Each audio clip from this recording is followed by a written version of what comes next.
지금부터 들려드리는 세 사람의 목소리 주의 깊게 들어보시죠. 국민들께서 어느 분을 과연 당의 얼굴로 인정해 주실 것인지 제가 저격이라고 생각해서 이번에 당대표에 출마했습니다. 저는 타요버스야말로 창조경제의 전형적인 모델이라고 생각합니다. 국정을 하다 보면 수많은 위기를 맞이하게 됩니다. 아주 큰 국가적 위기도 많이 있습니다. 예, 세 명의 목소리였는데요. 먼저 김무성 새누리당 대표, 그다음이 박원순 서울시장, 그리고 문재인 새정치민주연합 대표의 목소리까지 쭉 들으셨습니다. 어제요, 인터넷상에서 하루 종일 화제가 된 연구 결과가 하나 있습니다. 충북 도립대 의료전자학과 조동욱 교수의 발표인데, 이 조 교수는 유력한 정치인 세 사람의 음성을 분석해서 그 음성이 주는 장단점을 비교했답니다. 분석 들으시면서요, 여러분의 목소리는 어느 쪽인가? 장단점은 뭔가 한번 스스로도 진단해 보시죠. 충북 도립대학 의료전자학과 조동욱 교수 연결이 되어 있습니다. 조 교수님 안녕하세요. 네, 안녕하세요. 네네. 김무성, 문재인, 박원순 왜 이 세 분을 고르셨어요?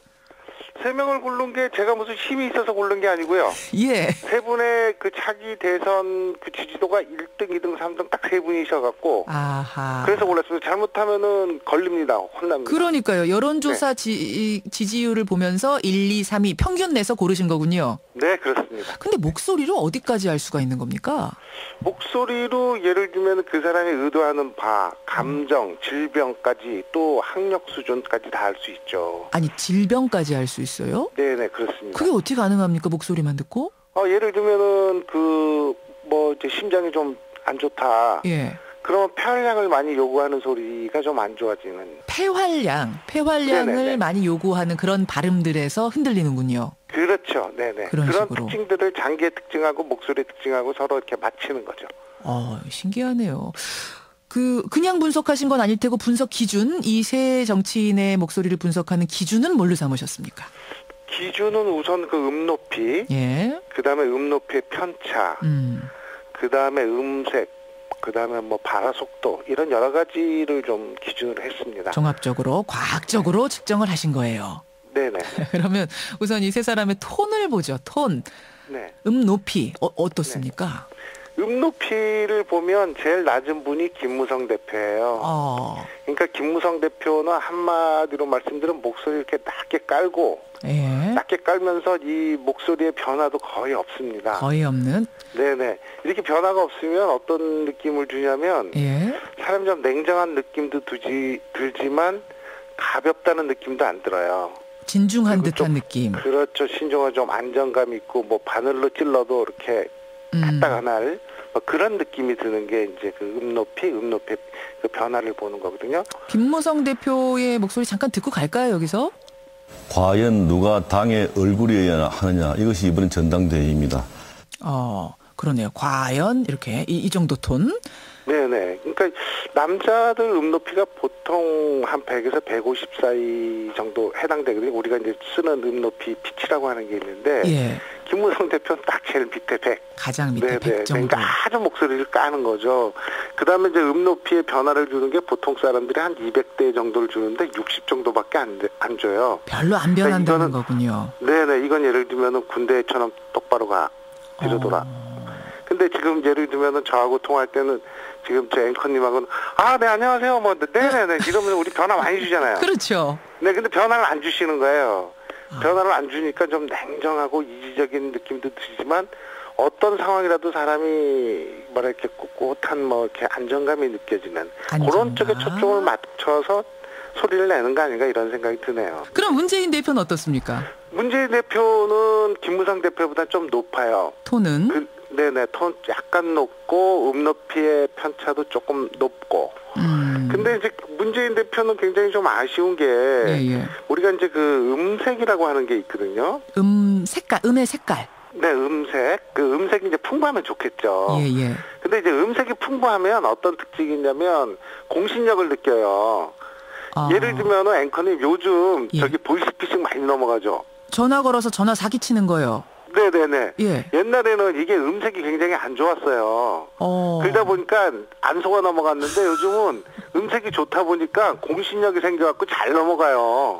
친구들도 먹고 살기 위해서 훈련을 하나 봐요. 훈련을 하는 거예요. 네네. 그런 면에서 보면 문재인 대표가 발음의 정확성이라든지 음색 부분에 있어서 상대적으로 김무성 후 대표나 박원순 시장보다 조금 떨어지니까 굉장히 안타깝죠. 그 부분은 좀 안타까운. 네, 그러면 네, 우리가 네. 한번 들어볼게요. 일단 문재인 대표 음성입니다.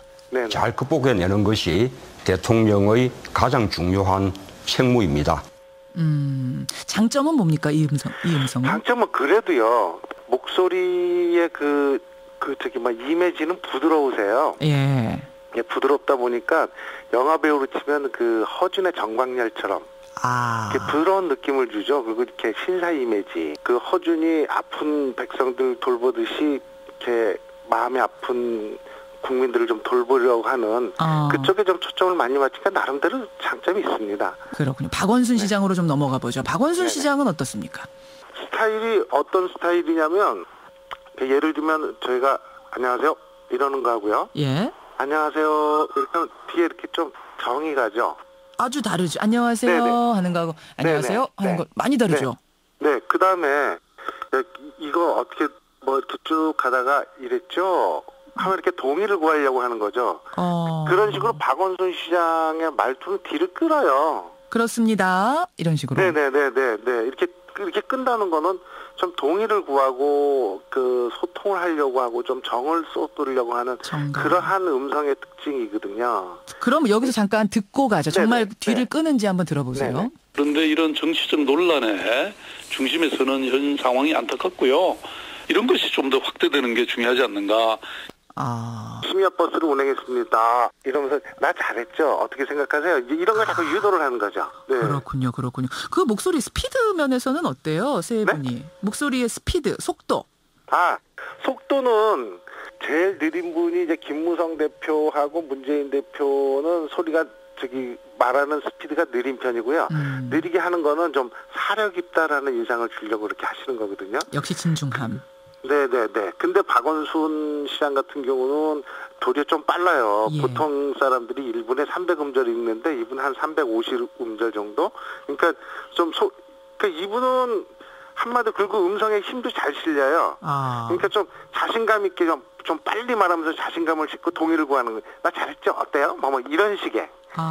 네. 재밌네요.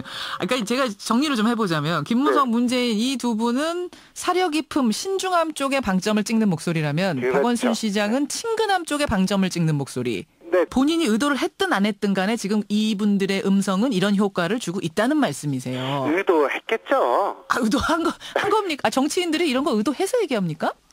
아니 그렇죠. 왜냐면 예. 어느 정도의 음성을 통해서 본인의 이것도 선거 전략이라 그래야 되나? 예. 그런 의도가 어느 정도 좀 포함되어 있다고 봐야 되겠죠. 네. 그래요. 교수님. 네. 이거 갑자기 분석이 되실지는 모르겠습니다만 네. 지금 저랑도 몇 분 얘기하셨잖아요. 네. 조금 겁나기도 하는데 제 목소리 스타일은 어떤 스타일인가요? 아니 지금 앵커님 이거 하려면요. 예. 그 CBS에서 돈을 주셔야 되는데 제가 그 앵커님 목소리를 들으면 예. 뭐가 있냐면 음성에 힘을 골고루 주세요. 그래요. 제가 굉장히 힘을 골고루 잘 주시고 아침에 시청자들한테 좀 기운을 좀 팍팍 좀 이렇게 실어주려고 하는 그런 의도를 담으셨죠? 야, 어떻게 하셨어요? 제가 딱 들었을 때는 분석기는 안 들렸지만 그런 게 들어오죠. 고맙습니다. 끝으로요. 지금 청취자 한 분이 문자를 막 보내주시는데 네. 이런 질문 주셨어요. 저는 타고난 허스키 목소리입니다. 그게 늘 콤플렉스였는데 이걸 어떻게 극복할 수 있을까요? 이분한테는 큰 걱정거리신가 봐요. 저는 사실은 이제 음성 분석하는 사람이지만 더 중요한 것은 음성의 전달력보다 그 사람이 얼마나 진심을 담았느냐. 그것에서 받는 그 임팩트나 느낌이나 감정의 움직임이 훨씬 크다고 봅니다. 결론은 아무튼 진심을 담은 목소리. 이게 굉장히 중요하다고 생각을 합니다. 음성 이미지에서 제일 중요한 건 진정성, 진심이다. 걱정 마시라. 이런 결론이네요. 네네. 예. 어제 하루 종일 화제가 됐던 이 논문의 주인공 만나서 저도 즐거웠습니다. 오늘 귀한 시간 고맙습니다. 네, 감사합니다. 예, 전국 도립대학 의료전자학과 조동욱 교수였습니다.